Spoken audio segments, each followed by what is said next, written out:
नमस्कार। हरे कृष्णा, राधे राधे। ईश्वर हमें बहुत कुछ देना चाहते हैं, लेकिन हमें लेने की क्षमता भी तो होनी चाहिए। वो तो तीनों लोकों का मालिक है, सब कुछ दे सकता है। हमारा पात्र भी तो बड़ा होना चाहिए, हमारी सोच भी तो बड़ी होनी चाहिए। यह एक सेठ का किस्सा है। एक बार एक सेठ था, भगवान हरि जी का एक अनन्य भक्त था, लेकिन महाकंजूस था। सांस भी गिन कर लेता था। सुना है कि सांस रोकने पर उसका ऐसा संयम था कि लंबे समय तक बिना सांस के रह सकता था। उसे लगता था कि सांस धीरे धीरे लूंगा तो ज्यादा लंबा जीऊंगा। एक अनोखा ही वक्त था भगवान श्री कृष्ण जी का।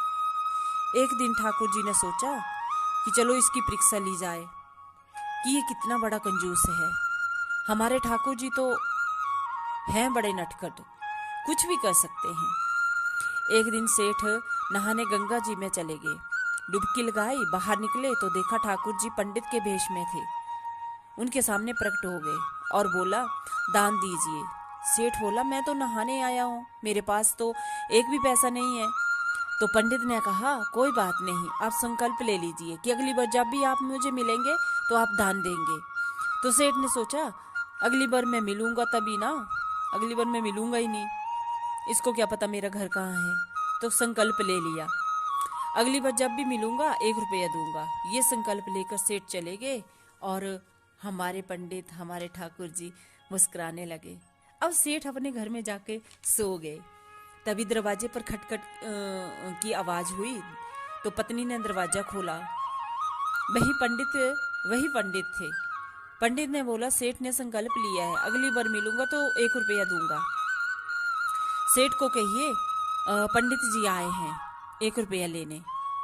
अब सेठ की पत्नी ने पंडित को बताया कि बाहर कोई पंडित आया है, आपने संकल्प लिया था कोई 1 रुपया दूंगा, तो उसे 1 रुपये दे दो। अब सेठ महाकंजूस, उसने पत्नी से कहा, उस पंडित को कह दो कि सेठ अभी बहुत व्यस्त हैं। तो पत्नी गई और पंडित को कहा कि ये तो बहुत व्यस्त हैं, अभी नहीं मिल पाएंगे। तो पंडित ने कहा, कोई बात नहीं, मैं इंतजार कर लूंगा, तब तक आप मेरे लिए जलपान करा दीजिए। सेठ की पत्नी ने जाकर फिर सेठ को बोला, वो कह रहे हैं कि कोई बात नहीं, आप जलपान करा दीजिए, मैं इंतजार कर लूंगा।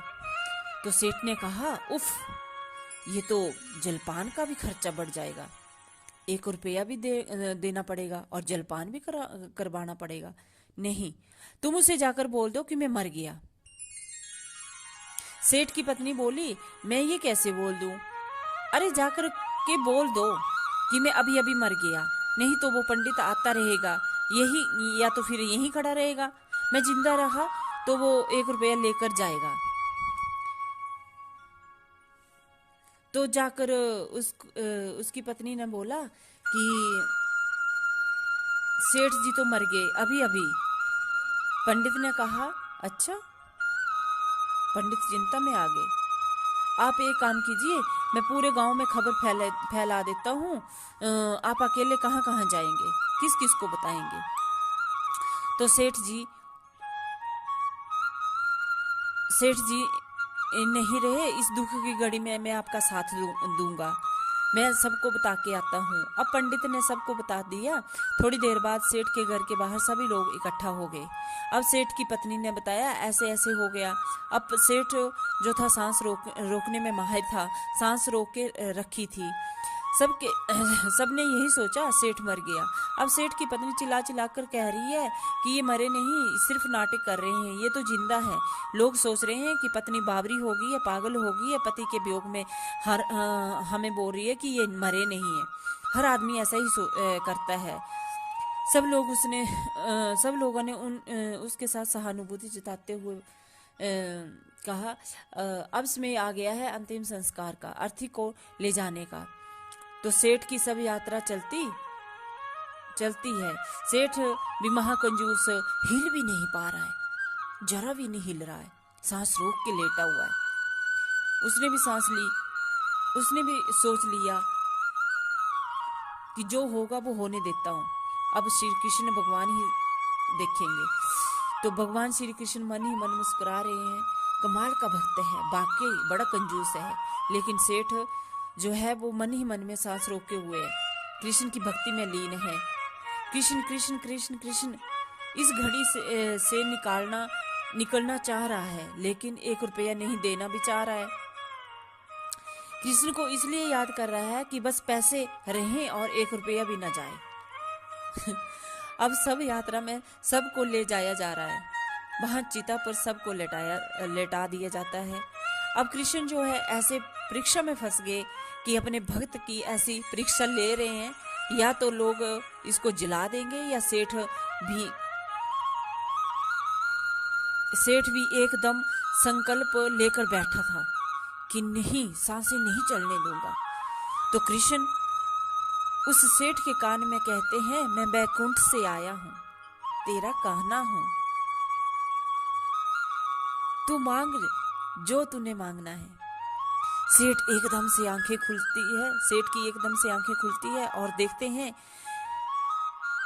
सामने भगवान श्री कृष्ण जी खड़े हैं और बोलते हैं, एक ही चीज चाहिए, मैं अपना संकल्प उल्टा लेना चाहता हूं। भगवान बोले, तथास्तु। बड़ा कंजूस सेठ था वो। आप जब ईश्वर की प्रार्थना करते हैं, पूजा करते हैं, तो आप किसी को भी दान देने से क्यों हिचकिचाते हैं? आप और हम होते कौन है कोई चीज देने वाले? वो तो भगवान देता है। सभी की मदद करनी चाहिए, गरीबों को दान कीजिए। जब आप दान दक्षिणा करेंगे, कर्म करेंगे, तभी आपको भगवान भी आपको कभी कोई कमी नहीं रखेंगे। अपना विश्वास बनाए रखिए, अपना ख्याल रखिए। जय श्री कृष्णा। राधे राधे।